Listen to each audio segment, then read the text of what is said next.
Hi everyone, my name is Lindsay Thomas and I'm a Black substitute teacher with a background in engineering technology.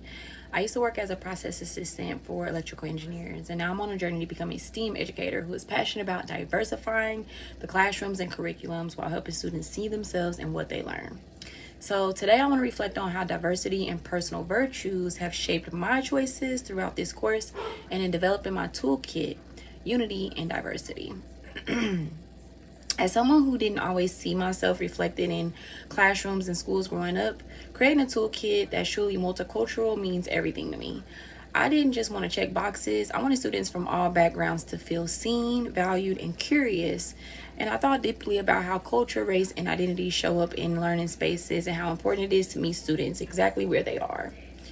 My experience as a Black woman in tech and now in education showed me how vital representation is.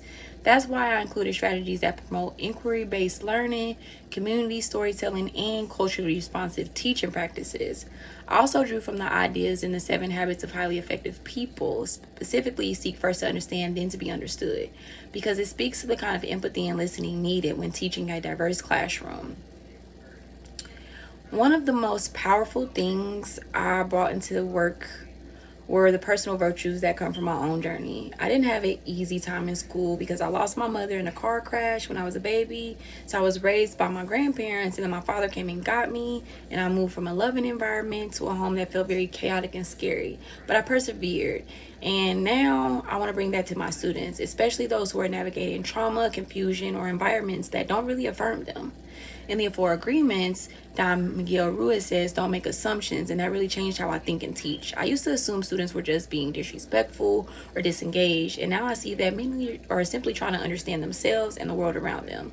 They're exploring, labeling, and sometimes even acting out of confusion, but not malice. That's why I prioritize self awareness practices and culturally responsive conversations in my toolkit.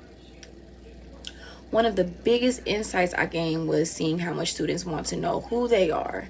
And sometimes they test boundaries or make comments that come off as really ignorant or even hurtful, like calling people gay or studs because of how they dress. But these aren't always attacks. Often it's a lack of understanding and a hunger for clarity, and that's where teaching comes in. Like Santiago and the Alchemist, students are on a journey to find their personal legends, but they need guides, teachers, mentors, people who help them discover meaning. This course helped me realize that multicultural education isn't about adding content, but about creating context for identity, empathy, and discovery. So going forward, I want to stay youthful and joyful in my teaching because joy is a radical act in education. I want students to want to learn and to feel excited to explore who they are and how they connect with others and their learning. This toolkit equipped me with real strategies rooted in scholarship and real life that I can bring to any classroom. Whether it's using reflection journals, diverse literature, or project based learning rooted in culture, I now have a deeper understanding of how to build bridges across differences. And most importantly, I'm committed to building a classroom where every student knows they belong and every voice matters. I want to thank you for taking the time to listen to my reflection. I'm proud of the journey, and I'm excited for what lies ahead as I continue growing as an educator, an advocate, and a learner.